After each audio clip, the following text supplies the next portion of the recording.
बताइए, शुरुआती दौर में अगर ट्रेडिंग के मौके आप देख पा रहे हैं तो वो कहाँ मिल रहे हैं? जी, तो जो ट्रेडिंग रिकमेंडेशंस आज हम देंगे तो दो स्टॉक्स जो चुना है ट्रेडिंग के लिए, पहला है टाइटन। तो टाइटन का अगर आप प्राइस स्ट्रक्चर देखें तो काफी एक ओवरसोल्ड जोन से रिकवर कर रहा है स्टॉक टेक्निकल पैरामीटर्स में। एक सपोर्ट जोन है जो है 3000, उस स्तर से हमें काफी अच्छी बाइंग कल भी दिखी थी और आज भी करीबन स्टॉक 1.7% अप है। बाइंग के लॉन्ग एडिशंस देखने को मिल रहे हैं डेरिवेटिव्स में और मानना है कि टाइटन जिस तरीके का सेटअप है 3150 3197 ये दो टारगेट चुने की तैयारी कर रहा है। तो स्टॉप लॉस आपको 3000 का बना के टाइटन बाय करना है। दूसरा ट्रेड है फेडरल बैंक जो बैंकिंग प्राइवेट बैंकिंग स्पेस में है।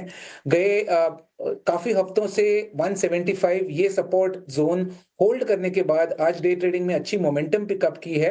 पॉसिबली एक रिवर्सल हमें शायद देखने को मिले, उस अनुमान से मैं बाय रिकमेंड कर रहा हूँ। 187 और 192 ये दो टारगेट एरिया से आपको फेडरल बैंक बाय करनी है with stop loss of 175। Prashant, actually मैं आपसे एक बात कहना चाहता था क्योंकि ये दो पिक्स तो इन्होंने दे दी अक्षय जी ने, टाइटन और फेडरल बैंक।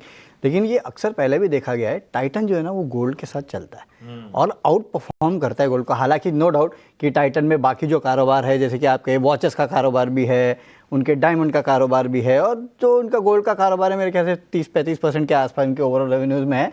लेकिन इनको इन्वेंट्री गेन्स भी होते हैं जब जब इस तरह का गोल्ड भागता है। तो इसके लिए वो भी एक बात बताना चाहूंगा कि जब जब सोना भागता है टाइटन पे जरूर नजर रखिएगा। बिल्कुल। और हम अगर बात करें तो वरुण, ट्रेंड पे भी नजर रखनी चाहिए।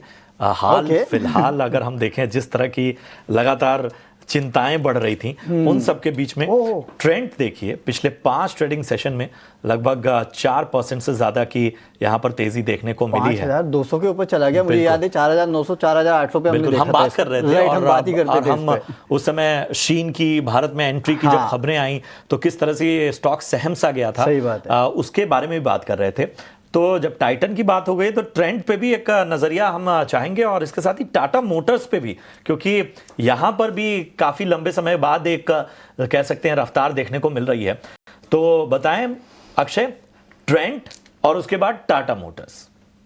जी, तो ट्रेंड का अगर आप टेक्निकली प्राइस स्ट्रक्चर देखें तो 3 हफ्तों से 4800 से 5000 ये रेंज में एक अच्छा खासा ठोस सपोर्ट बनने के बाद मोमेंटम पिकअप होता दिख रहा है। तो फिलहाल ये एक रिकवरी वाली रैली है क्योंकि लॉन्गर टर्म ट्रेंड अभी भी काफी खराब है। तो ये जो रिकवरी रैली ट्रेंड लिमिटेड में हम देख पा रहे हैं उसमें दो रेजिस्टेंस आपको बहुत बारीकी से ट्रैक करने हैं। फर्स्ट रेजिस्टेंस बनेगा 5325 और अगर वो पार करता है तो 5600। तो ये दो टारगेट्स छूने की अनुमान कर रहे हैं हम ट्रेंड में। तो एक ट्रेडिंग पुल बैक के नजरिए से आप ट्रेंड में बाइंग के पोजीशंस बना के रख सकते हैं।